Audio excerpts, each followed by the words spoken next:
Bom dia, boa tarde, boa noite. Meu nome é Jairo Freitas, sou professor do MSU e hoje teremos uma aula de Química sobre distribuição eletrônica. Assim como pediram alguns alunos, irei dar essa aula para poder suprir algumas carências que eu achava que já estavam solucionadas, mas vamos lá. Então, antes de tudo, para a gente falar de distribuição eletrônica, eu queria voltar um pouco em modelos atômicos. Bom, vocês devem se lembrar do modelo de Thomson, também conhecido como modelo do pudim de passas, onde nós tínhamos um núcleo positivo incrustado com cargas negativas, né? O que explicava, em parte, o comportamento elétrico da matéria, porém, tinha lá suas falhas. Segundo o modelo de Thomson, nós podemos prever o seguinte. Quer ver? Antes disso, eu vou mostrar para vocês aqui um experimento que Rutherford fez. Nesse experimento, ele pegou um feixe de partículas alfa a partir de que era emitido de uma amostra de polônio, que estava envolto num, num invólucro de chumbo, né, numa caixa de chumbo. Aí ele tinha um pequeno feixe, um pequeno buraco por onde passava esse feixe. Esse feixe batia em uma abertura para garantir que não haveria, para garantir que fosse somente feixes daquela direção e sentido, né? A gente não tivesse muita dispersão. E esse feixe, perdão, perdi meu cursor, esse feixe seguia em direção a uma fina lâmina de ouro. Aí, esse feixe batia e ele esperava que houvesse uma grande reflexão desse feixe. Por quê? Porque se o núcleo fosse como ele esperava, o núcleo de acordo com o modelo de Thomson, como a gente pode ver nessa imagem aqui atrás, que era a imagem que eu ia mostrar para vocês, o feixe bateria e voltaria, porque ele teria pouco espaço disponível para passar entre estes átomos que compunham esta fina lâmina de ouro. Então, ele bater, por exemplo, peraí, perdi meu cursor novamente. Este feixe bate no núcleo e, supondo que o núcleo fosse maciço, ele voltaria. Então, haveria muita reflexão dos feixes.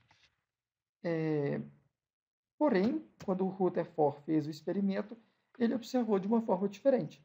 Ele observou que a maioria dos feixes incidia, continuava com sua direção e sentido original. Alguns poucos difratavam um pouco, ou seja, alguns poucos desviavam a sua direção um pouco, e poucos realmente chegavam a desviar muito em direção e sentido, que são, no caso aqui da imagem, representados por B, que são esses que chegaram realmente até a refletir. A maioria deles seguiu reto, que é o feixe A, está representado por A, e uma menor parte, mas ainda assim maior que a parte B, né, daqueles que refletiram, ela se refratava e batia, desviava um pouco em angulação em relação ao feixe alfa, ao feixe A, perdão. Então, a partir disso, o Tefor pensou, bom, está acontecendo, estou verificando experimentalmente que que está havendo a predominância dos raios, eles estão se concentrando no anteparo, que é o anteparo fosforescente que ele tinha colocado, eles estão se concentrando numa região que não estava prevista, né? Isso indica que essas partículas estão passando. Então, será realmente que este modelo de Thomson está certo? Será realmente que o núcleo é denso? Porque se ele for denso não faz sentido o meu experimento. O resultado não deveria ter sido esse. Então, Rutherford, perdão, elaborou um novo modelo atômico, um modelo conhecido como modelo de Rutherford, que a gente pode ver nessa imagem que eu abri para vocês. Aqui eu fiz uma animação, nós vemos que o feixe incidente, ele passa tranquilamente, poucos feixes refratam ou refletem, tá? Gente, nesse caso aqui estão todos refletindo, mas poderiam estar refratando também. Mas o importante de se notar é que esse modelo, perdi meu cursor novamente, perdão, gente, é que esse modelo explica a predominância na continuidade da direção e sentido dos feixes em relação à direção e sentido original. Ou seja, vinha numa direção e num sentido, continua indo nessa direção e sentido a maioria dos raios, né? Considerando o raio como a partícula alfa, que era a partícula que foi realmente emitida.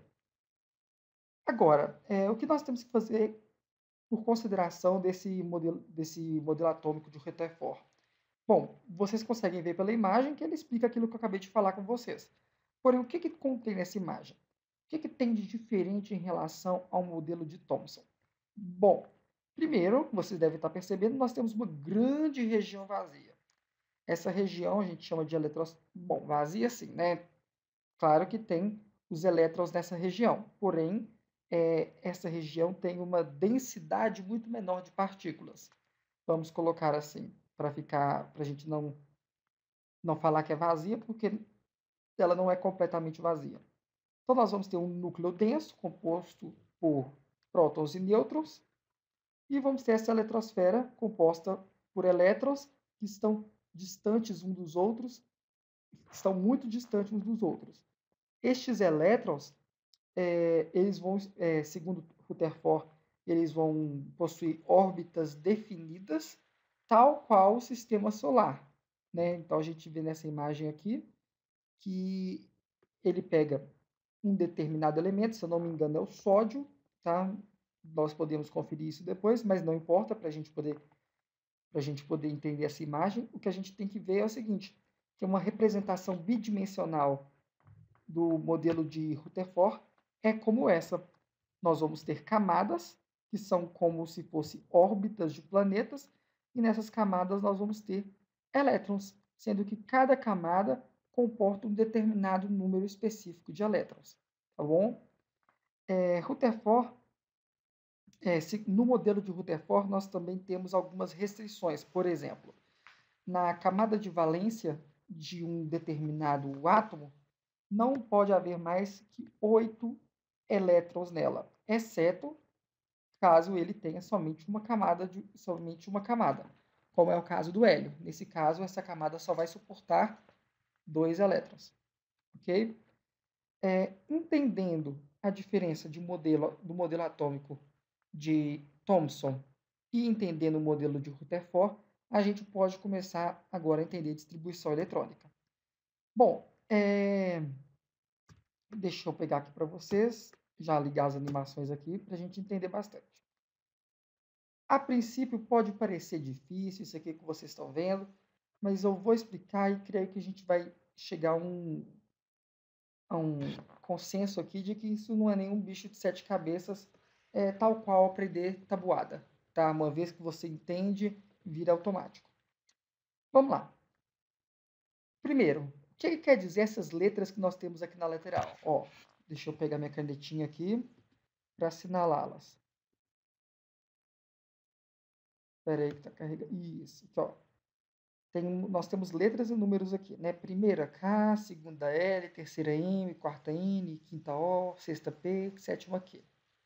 Bom, essas letras K, L, N, O, P, Q são letras que determinam, né? São como se fossem nomes para cada uma daquelas camadas que nós vimos na imagem anterior.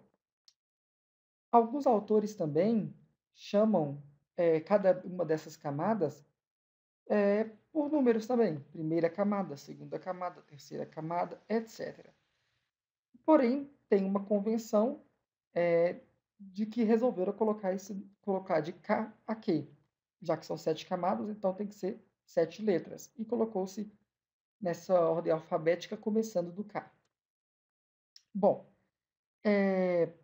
cada uma das camadas comporta um determinado número de elétrons. Nós vamos ter que a camada K comporta 2 elétrons. A camada L comporta 8 elétrons. A camada M vai comportar 17 16, 18? Vamos lá. S2, P6. Vocês vão entender isso daqui a pouco. D10, 18.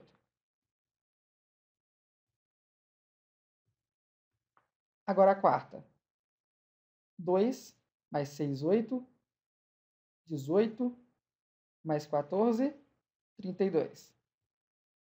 E eu quero que vocês percebam essas continhas que eu estou fazendo a partir dessas letras. Vocês podem não estar prestando atenção nisso, mas eu quero que vocês prestem atenção, fiquem com essa dúvida, porque essa dúvida vai levar vocês a entenderem daqui a pouco, quando eu for explicar o que eu estou fazendo aqui. Porque você não precisa necessariamente decorar esses números que eu estou colocando. Se você decorar que cada uma dessas letrinhas que está representada por essa imagem tem um número de elétrons que cabe nela, e a gente vai definir isso com mais precisão daqui a pouco, vocês não precisam decorar esses números. É bom decorar, mas não precisa, tá? Aqui embaixo nós vamos ter novamente 32, aqui 18, e aqui novamente 8. Então, são os números de elétrons que cabem, só colocar aqui que está com 32 bem feio, deixa eu colocar aqui mais bonitinho. Os números de elétrons que cabem em cada uma dessas camadas. Bom, porém, aliás, a princípio, para que a gente vai fazer uma distribuição eletrônica?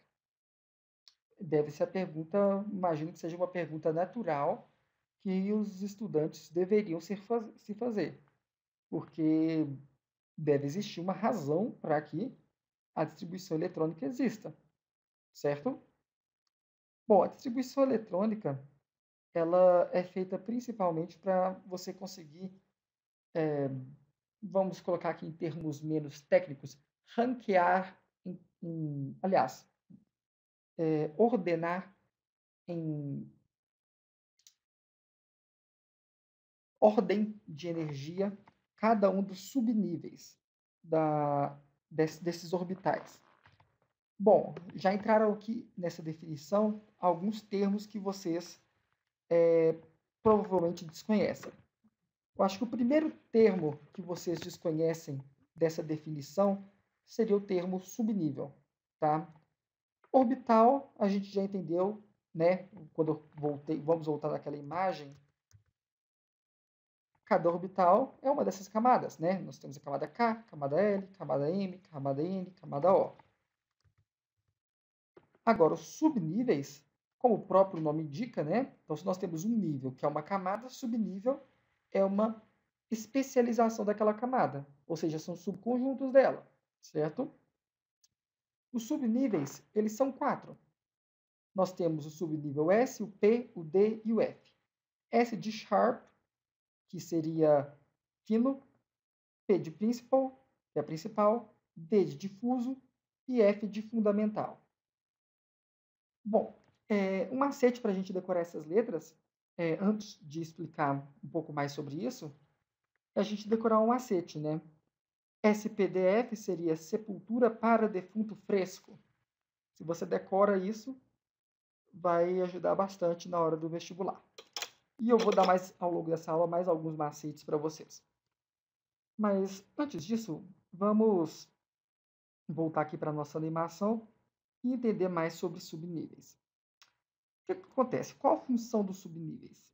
Os subníveis, eles armazenam parte dos elétrons de uma determinada camada, ok?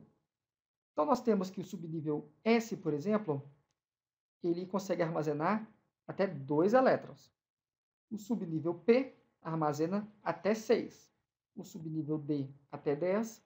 E o subnível F até 14. Uma coisa interessante de nós notarmos, eu até coloquei uma imagem aqui onde nós temos setinha para cima e setinha para baixo, em cada um desses quadrados, é o seguinte. Vamos ver se vocês pegam se vocês já conseguem pegar uma relação entre o número de quadrinhos em cada letra, S, P, D, F, e os números que nós temos aqui na quantidade de elétrons que cabem em cada um desses subníveis. Bom, aqui em S nós temos um quadradinho. Lá na quantidade de elétrons que cabe, nós temos 2. Em P nós temos 3 quadradinhos, 3 retângulos. Em P lá em cima nós temos 6. Em D nós temos 5. Lá em D nós temos 10. Em F nós temos 7. Lá em cima nós temos 14. Vocês devem ter percebido que nós temos aqui o quê? A quantidade desses quadradinhos, que já explico o que significam, é sempre metade do número de elétrons que cabe naquele subnível. E isso tem uma razão de ser, tal qual existe uma razão de ser para que estes números sejam sempre números ímpares. Veja, aqui nós temos um quadradinho, número ímpar, certo? Aqui depois a gente tem o próximo número ímpar, que é o 3. Em D, nós temos o próximo número ímpar, que depois de 3 é qual? O 5, certo? E em F nós temos o próximo número ímpar, que é o 7. Se vocês perceberem, cada quadradinho desse tem duas setas. Cada seta é um elétron. Elas têm sentidos opostos porque verificou-se que os elétrons que pertencem ao mesmo subnível, mais especificamente ao mesmo quadradinho, que não vem ao caso a nível de ensino médio, que vocês entendam isso, mas isso significa que eles têm spins contrários, que é sentido de rotação contrário. Mas isso vocês não precisam saber agora. O que vocês precisam saber é que em cada quadradinho desse, nós temos 2 elétrons. Então, por isso que cabem 2 elétrons no subnível S, porque nós temos um quadrado e cada quadrado tem 2 elétrons, então temos 2 elétrons que cabem. Como aqui nós temos no próximo subnível o próximo número ímpar, depois de 1 é qual? 3. Então nós temos 3 retângulos, cada retângulo cabe 2 elétrons, então nós vamos ter 6 elétrons que cabem nesse subnível. Em seguida nós temos o subnível D, que tem 5 retângulos. Cada retângulo cabe 2 elétrons, então nós temos 10 elétrons que cabem. E a mesma lógica é utilizada para o subnível F, que tem 7 retângulos e cabe 14 elétrons. Uma consideração que a gente deve fazer antes de entender como se fazer a distribuição eletrônica é a seguinte: os subníveis eles suportam até o número de elétrons que a gente colocou aqui. Por exemplo, o subnível S comporta até 2 elétrons. Isso não significa que ele sempre tem que ter 2 elétrons. Ele pode ter um elétron, bem como ele também pode ter 2. Da mesma forma, o subnível P pode ter 1, 2, 3, 5, até 6 elétrons. Ok? Isso é importante que vocês guardem, que vocês entendam, para que vocês possam fazer a distribuição eletrônica de uma forma correta. Bom, agora o que nós vamos aprender aqui é realmente como fazer a distribuição eletrônica. Tema recorrente em vestibulares menos interdisciplinares, tá? Então, vestibulares como o ITA, IME, um pouco na FUVEST, nós vamos ter ainda caindo distribuição eletrônica. No Enem não é tão recorrente, apesar de ser interessante que vocês saibam, ok? Mas vamos deixar de conversa fiada e vamos para aprender realmente como fazer a distribuição eletrônica. Então, relembrando, antes disso, nós temos 4 subníveis, o subnível S, P, D e F. O subnível S comporta 2 elétrons, P 6, D 10, F 14. Sepultura para defunto fresco, ok? Então é só você lembrar. É 1, 3, 5, 7, só que vezes 2. Então fica 2, 6, 10, 14. SPDF. S2, P6, D10, F14. Ok? Macetinho para decorar, gente. Então, lembrando disso, lembrando também que nós temos 7 camadas. Nós temos a camada K, A, Q, que são as 7 camadas. Vamos começar, então. Vamos pegar aqui, eu vou passar para o próximo slide, onde nós vamos fazer um exemplo. Vamos fazer a distribuição eletrônica do lítio. O lítio tem número atômico, que é o Z, igual a 3. Pergunta, pessoal. Se um elemento tem número atômico igual a 3 e ele é um elemento que não, não apresenta, não está nem na forma, que não está na forma iônica, ou seja, não está nem como cátion, nem como ânion, ou seja, não está nem com elétron sobrando, nem com elétron perdendo, nem com elétron faltando, vocês devem concordar comigo que o número de elétrons que ele possui é o mesmo número de prótons, ou seja, é o mesmo número que o número atômico, certo? Caso contrário, ele não estaria neutro. Então, se nós temos o lítio com o número atômico 3, nós vamos ter 3 elétrons na sua eletrosfera. Então, o que nós vamos fazer? Nós sabemos que na primeira camada cabem 2 elétrons. Na segunda, a gente sabe que cabe 8. Então, vocês devem concordar comigo que ele tem que ter 2 camadas, porque a primeira está completa. A primeira já tem 2 elétrons, só que sobrou um que vai ter que ficar na segunda. Mas, além disso, na distribuição eletrônica, nós vamos perceber algumas peculiaridades. Veja, nessa aqui ainda não vamos perceber isso, mas eu quero que vocês percebam o que nós estamos fazendo aqui. Bom, primeiro, nós temos vamos voltar nessa imagem aqui, onde nós temos os subníveis. Então, temos 1s, 2s e 2p. O S nós sabemos que cabe 2. Então, nós temos um S2 e ficou faltando um elétron. Esse elétron que sobrou, a gente vai jogar para a segunda camada, para o primeiro subnível dela, que é o 2s1. Esse 2, esse primeiro, sempre nós vamos ter da seguinte forma: x, a, y, onde x é o número da nossa camada,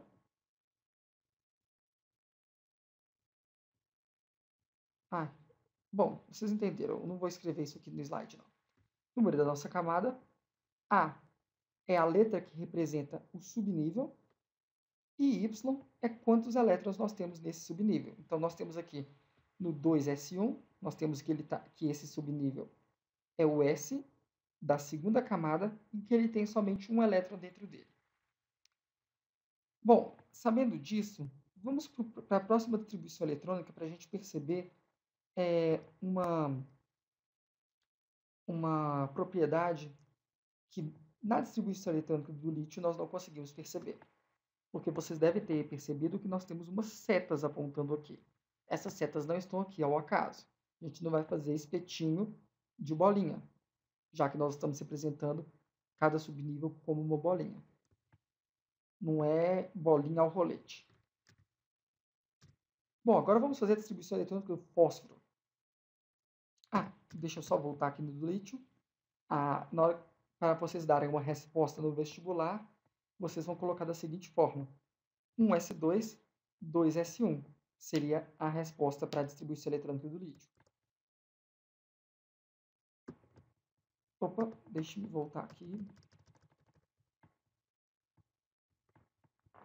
Isso, ok. Bom, agora a distribuição eletrônica do fósforo, nós vamos perceber algumas coisas. Primeiro, vamos, a partir da resposta, entender o raciocínio de montagem da distribuição eletrônica, que eu acho que vai ficar mais claro para vocês. Primeiro, aqui, um S2. Ou seja, na primeira camada nós temos 2 elétrons e, como ela só comporta 2 elétrons, ela só vai ter um subnível, que é o subnível S, S2, né? Que cabe 2 elétrons. Na segunda camada, ela cabe quantos elétrons? 8. Então, nós temos que ter 2 subníveis. O subnível S2 e o subnível P6. Porque 2 mais 6 dá 8, que é o número máximo que essa camada comporta. Na terceira camada, nós podemos ter até quantos? Podemos ter até 18 elétrons, certo? Porém, o fósforo, ele tem quantos? Qual que é o número atômico dele? O número atômico dele é 15, certo? Se nós formos colocar em ordem de camadas, ele já tem completa a primeira camada, então ele já tem 2 elétrons, tem completa a segunda, tem então mais 8 elétrons, então ele tem 10 elétrons já completos na primeira e segunda camada.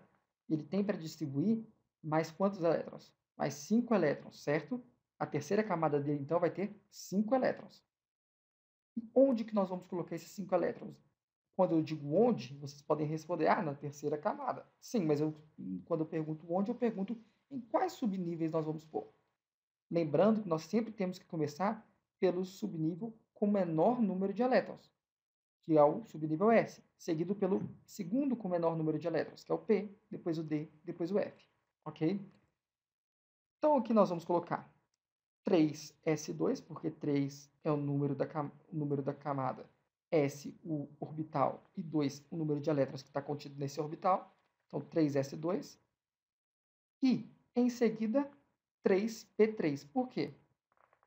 Porque nós já colocamos mais 2 elétrons. Completamos o subnível S. Passamos para qual subnível?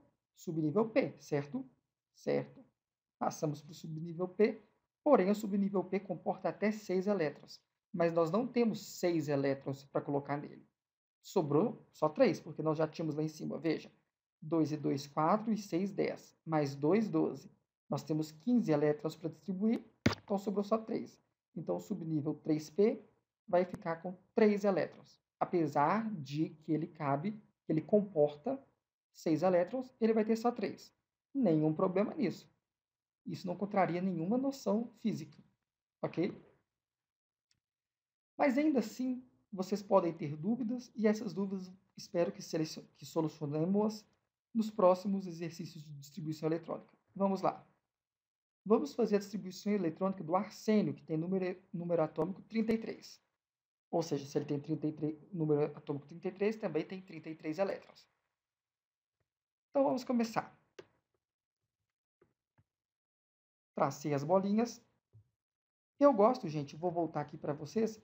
Eu gosto sempre de, quando eu vou fazer distribuição eletrônica, desenhar o diagrama completo, tá?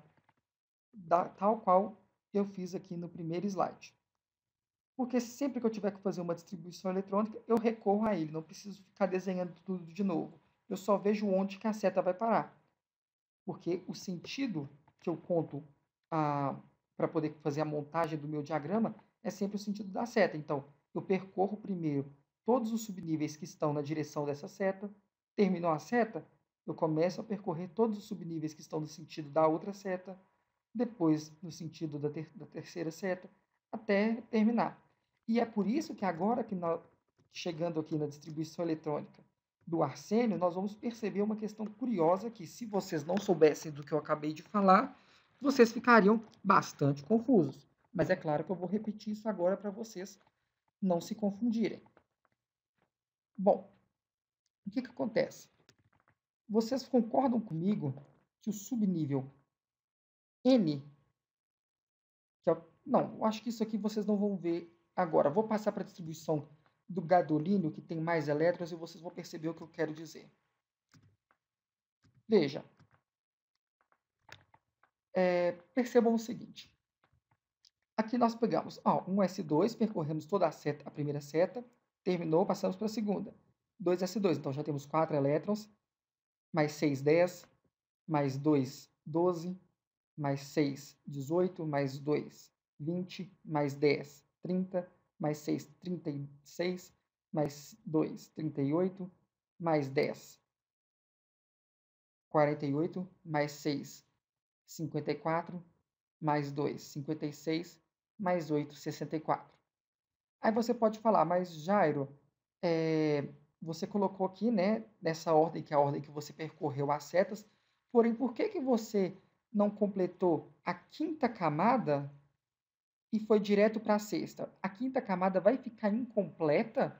Não faria muito mais sentido a gente fazer assim, ó, 5S2, 5P6, 5D2. Seria aqui, ó, seria a próxima bolinha, certo? 5D2.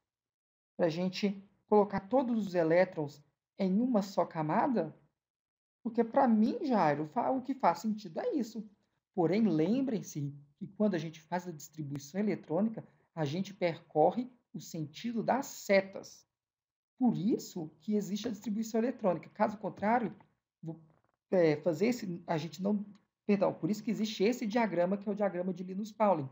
Caso contrário, a gente simplesmente poderia falar, olha, tenho a primeira camada que comporta 2, a segunda comporta 8, a terceira que comporta 18, aí a quarta 32, a quinta 32. Então, eu não precisaria fazer esse diagrama porque eu só faria a subtração, por exemplo. Tem 64 menos 2, aí sobra tantos para a próxima, subtrai da quantidade máxima da próxima e tal, e vou fazendo isso até completar. Só que a distribuição eletrônica classifica quanto a ordem como eu disse mais no início da aula, deixe-me lembrar qual termo, que foi o termo feliz para isso, a gente classifica quanto a ordem energética dos subníveis atômicos. E, realmente, essa é a ordem verificada experimentalmente. Então, este padrão deve ser seguido. Por isso que existe esse diagrama. Caso contrário, como eu disse, seria muito mais fácil de se fazer. Apesar que isso não é difícil. Como eu disse, e claro que vocês podem desenvolver outras técnicas para vocês. Porém, a técnica que eu recomendo que vocês sigam é: façam todo o diagrama da primeira à última camada e quando vocês precisarem fazer uma distribuição eletrônica, supondo que vocês tenham que fazer mais de uma na mesma prova, vocês simplesmente vão percorrendo o sentido da seta sem ter que escrever isso e, à medida que vocês vão percorrendo o sentido de cada seta, vocês vão escrevendo subníveis numa parte separada para colocar de resposta. Então, nesse caso, a gente percorreu a primeira seta, encontramos 1s2, a segunda 2s2, a terceira 2p6, depois 3s2. Aí, em seguida, a gente pega o 3p6, depois o 4s2, depois a gente pega o 3d10, 4p6, 5s2, depois o 4d10, o 5p6, 6s2, depois o 4f8. Então, eu lhe pergunto, chega numa questão lá do ITA, que você vai gabaritar, chega lá e te pergunta, qual o subnível mais energético do gadolínio? Aí ele te dá lá, gadolínio, número atômico 64. Aí qual que você coloca? Você fez o diagrama, aqui eu sei que você é muito inteligente, você fez o diagrama, aí tem lá a alternativa. Letra A, 6s2. Letra B, 5p6. Letra C, 4d10. Letra D, 4f8. Letra E, NDA, nenhuma das alternativas. Aí o sujeito vai lá, marca qual? 6s2. Por quê? Porque está mais embaixo. Tem muita gente que pensa isso quando está estudando distribuição eletrônica. O que está mais embaixo deve ser o mais energético. Mas não. O mais energético é o último que você escreveu quando você colocou eles em ordem crescente de energia. E a ordem crescente de energia segue a direção e sentido das setas. Então, qual que foi o último que você colocou seguindo essa ordem? O 4F8. Então, o mais energético seria o 4F8, que, se eu não me engano, era a letra D. Eu acho que a letra E que era nenhuma das alternativas. Então, qual que é o subnível mais energético do gadolínio? 4F8. Vamos voltar agora para o arsênio, que eu pulei, só para a gente poder resolver ele, matar isso, ó, fechar, beleza. Lembrando que, ó, não cansem, nós vamos ter aqui mais uma dica nessa aula para vocês, ó, fazerem boquinha de pelícia no vestibular, só lembrando ou então pegando uma tabela periódica. Mas vamos lá, antes do arsênio. Número atômico 33. Então, nós temos 1s2, aí 2s2, 2p6, 3s2, 3p6, 4s2, 3d10, 4p3. Por que p3? Porque não tínhamos elétrons suficientes para poder completar o subnível P. Aí você pode se perguntar, mas professor, se perguntar negócio, professor, quando que eu vou ter completo? Bom, você vai ter um orbital completo o orbital mais energético vai estar completo somente em quais elementos? Quais são os elementos mais estáveis da tabela periódica? 5 segundos. 4, 3, 2, 1. Já foi. Meus 5 segundos é meu tempo, minhas regras. Então, quando que você vai ter o subnível mais energético completo? Quando você estiver lidando com os gases. Gases o quê? Gases ricos? Não, gases nobres, isso, gente. Então, se eu for pegar lá, e isso fica de tarefa de casa para vocês, apesar que eu já fiz em sala, não sei se fiz nas duas, mas em uma delas eu fiz. Façam a distribuição eletrônica de todos, repito, de todos os elementos dos gases nobres. São poucos, gente. Vai lá, né? Faz a forcinha aí, pelo amor de Deus. O dia inteiro aí fazendo nada, mentira. Eu sei que vocês têm coisa para fazer. Mas faz isso. São só poucos lá, são 7, né? Então vai lá e faz. Beleza? Mas vamos agora pegar alguns macetes para, ó, gabaritar. Vamos pular aqui os slides. Opa, volta.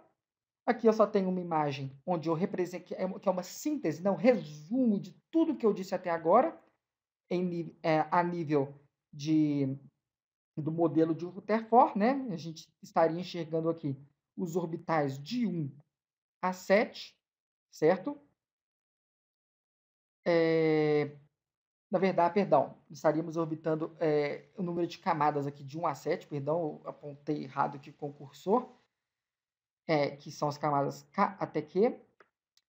E aqui ele coloca em cada camada quantos subníveis essa camada tem. Ó, camada 1 tem subcamadas S, ou subníveis, né? Mais usado no Brasil, subníveis. As camada 2 tem subníveis SP, camada 3 SPD, a 4 SPDF, a 5 SPDF, a 6 SPD e a 7 S.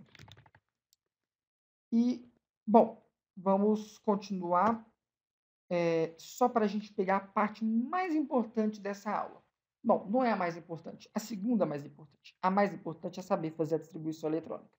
A segunda mais importante é saber inferir isso, ou seja, tirar essa informação, descobrir a partir da leitura da tabela periódica qual o subnível de maior energia, porque você é o quê? Você é o quê? Foda. Você é foda, você vai saber fazer isso. Pela imagem você já deve estar sacando. Bom, o que acontece?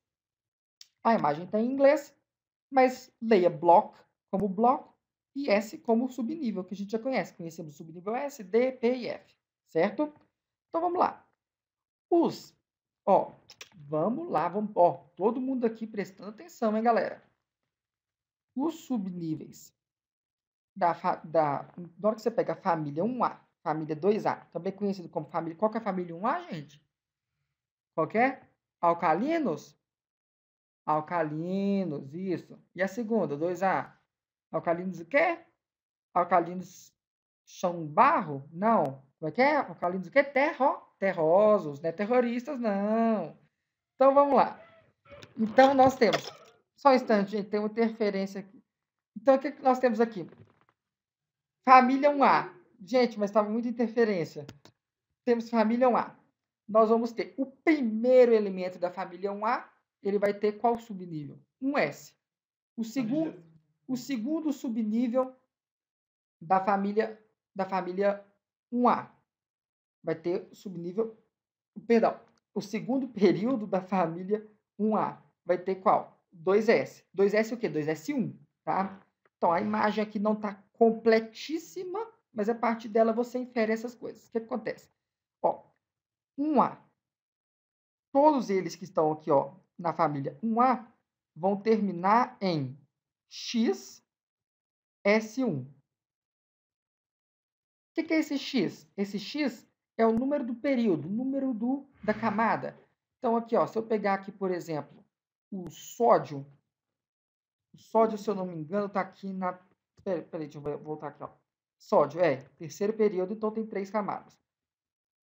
Tem 3 camadas que eu falo, a camada de valência, o subnível de maior energia dele está na terceira camada. Então, o que acontece? O sódio ele vai terminar em 3S1. Ou seja, o subnível mais energético do sódio é o 3S1. E como que eu sei isso? Só batendo o olho na tabela periódica, porque vocês são quem são fodas. Só olhando isso eu vejo, ele está no 1A. Se ele está no 1A, ele vai terminar em S1. Só que o sódio ocupa o terceiro período. Então quer dizer que o subnível mais energético dele é o 3S1. Facílimo, ó. Mamão com açúcar. Então o que nós temos agora? Vamos pegar aqui, suponhamos, ou como diria um colega meu, né? Supunhetamos que eu queira pegar o cálcio. O cálcio está na família 2A e está no quarto período. Então, família 2A, S2. Quarto período, 4. Então, o subnível de maior energia do cálcio vai ser o 4S2. Mamão com açúcar, certo? Certo. Agora, aqui voltando à nossa tabela periódica, eu vou escolher aqui vou escolher aqui o quê? Vou escolher aqui vou escolher o carbono. Vamos escolher o carbono? Carbono é bom, né, gente? Carbono cai muito em vestibular. Vamos escolher o carbono. Carbono estava em qual família? Na 4A, certo? Então, aqui eu tenho a 4A. Carbono está no segundo período, família 4A. Então, vamos marcar ele aqui na nossa tabelinha, ó. Nível, o período 2, família 4A. Então, o carbono está aqui. Vou colocar o C aqui, ó. Ok. Então, como que eu sei qual que é o subnível de maior energia do carbono? Eu pego aqui, ó. Eu sei que é 2P, porque nesse bloco, esse é o bloco P. Então, quer dizer que todos aqui, os subníveis mais energéticos deles são o P, certo? E eu pego o X, né? O X que nem a gente tinha pegado aqui, que o X é o quê? O número do período, que é o número da camada. Então, aqui ele está no segundo período, então vai ser o subnível mais energético, vai ser o 2P, P2. Ah, professor, mas ele está na 4A, por que é P2? É P2 porque ele é o segundo quadradinho, ou seja, a segunda posição do subnível 2P no bloco P. Aí, professor, não entendi. Repete isso de novo para mim em termos simples, em termos chulos, porque eu não sou obrigado. Tá bom, você realmente não é obrigado. Então, vamos lá. Mais devagar, para quem não entendeu. Nós temos aqui o subnível P, certo? Subnível P comporta... Ó, vou te perguntar e você tem que saber isso aqui. Quantos elétrons que comporta o subnível P? Comporta 60? 6.000? Não, 6. Isso, comporta 6 elétrons. Então, o que acontece? Se você for olhar no bloco P, que é o que está representando o subnível P, você vai ver que tem 6 quadradinhos. Então, se o carbono estivesse aqui na 3A, ele terminaria em 2P1, porque é a primeira posição do segundo período do bloco P. Mas como ele está na 4A, que é a segunda posição do segundo período do bloco P, então ele vai terminar em 2P2. 2P pela questão do 2 pela questão do período, P por ele estar no bloco P, e 2 porque ele está no quê? Ele está pelado? Não. Ele está no segundo quadradinho, certo? Certo. Da mesma forma, nós poderíamos, quer ver? Eu vou voltar na nossa tabela periódica, pegar aqui nosso gadolínio que nós já estudamos. E eu falo em pegar muito gadolínio porque eu trabalho, bom, não diretamente, mas eu tenho colegas de laboratório que trabalham com gadolínio, que é uma terra rara e é caro pra cacete essa porra. Então, nós temos aqui que ele está onde? Ele está aqui quais são esses daqui do asterixo? São os o quê? Antas? Lantanídeos, né? Ah, isso aí, tem que saber, gente. Vamos lá. Me ajuda aí, né, galera? Então, vamos lá. Aqui nós vemos que ele está... Eu vou fazer uma contagem aqui grosseira, né? Então, 1, 2, 3, 4, 5, 6, 7, 8. Está na oitava casinha. Então, vou colocar 1, 2, 3, 4, 5, 6, 7, 8. Não precisava fazer isso, mas eu estou fazendo para vocês ficar de uma forma mais didática. Então, o gadolino está aqui, GD. Então, quer dizer que vai ser 4F, F o quê? 8, porque está na oitava posição, está no oitavo quadradinho. E isso vai, ó, de encontro daquilo que quando a gente calculou o gadolínio. A gente não viu que ele terminava em 4F8? Aqui. A gente viu na tabela periódica que essa propriedade foi confirmada através desse estudo que a gente fez. Aí você fala, professor, tá, entendi a questão do F8. Agora, eu não entendi por que é 4, sendo que isso aqui está parecendo mais um 8 e um 9 porque está num bloco separado, está debaixo do 7. Bom, vamos lá. O que vocês vão lembrar para mim? Vocês vão lembrar que esses elementos eles estão, digamos assim, a parte da tabela periódica, por quê? Porque não ia caber para poder fazer a organização, certo? De onde que eles são tirados? Vamos voltar para a nossa tabela periódica? Eles são tirados aqui, ó, abaixo, eles estão abaixo do que? Do ítrio, certo? Eles estão aqui onde seria o 6 e o 7. Então, vamos marcar aqui com asterisco. Ah, vou fazer só um x mesmo. E aqui embaixo fazer um y. E aqui é o meu x. E aqui é o meu y. Aí você fala assim, mas professor, por que que não é, se esse x e esse y estão no sexto período e no sétimo período, por que que então não é, já que não tem nem 8 nem 9, por que que não é então 6 e 7? Bom, aí a gente volta na nossa distribuição eletrônica, né? A gente sabe que os únicos, eu vou voltar até naquela imagem que é mais fácil para vocês observarem isso. As únicas camadas que tem subnível F são quais? A4 e A5. Então não podia ser 6 e 7. Entenderam? Espero que sim. Vou repetir só para garantir que vocês entenderam. O que acontece? Por que não é 6 nem 7, ou 8 nem 9? Porque as únicas camadas... 8 nem 9 não pode, porque não tem essas duas camadas. E por que não é 6 nem 7? Porque a camada 6 e 7 não tem subnível F. Elas não suportam, o número de elétrons que elas comportam é menor do que o número de elétrons necessários para que elas tivessem o subnível F. Tá? Então, só no 4 e no 5 que tem. Então, por isso que os coeficientes, entre aspas, né, a gente não é bem esse nome, mas o número que acompanha o, o, o, o subnível é o 4 e o 5, e não o 6 e o 7. Espero que vocês tenham entendido isso. Qualquer coisa, me procurem, façam os exercícios que seguem anexo, leiam o material também. Novamente, me procurem para dúvidas, estou sempre à disposição de vocês. Peço também que vocês respondam o formulário que eu tenho disponibilizado para vocês me avaliarem, para eu poder ver como que eu posso melhorar a didática. Então, continuem me avaliando. Aí tem um link aí que vocês digitam no navegador, também podem pegar lá nos Facebooks das turmas aí, vocês pegam, selecionam, respondem o formulário, acho que são só 4 páginas, para classificar os vídeos, classificar os materiais didáticos que eu disponibilizo, também classificar o humor, tudo isso, tá? Pontualidade, tudo que vocês puderem elogiar e criticar será bem-vindo. A pesquisa é anônima e os resultados serão interpretados e assimilados por mim para trazer melhor qualidade de ensino para vocês, tá bom? Um grande abraço, me desculpem por qualquer coisa e ó, beijão para vocês.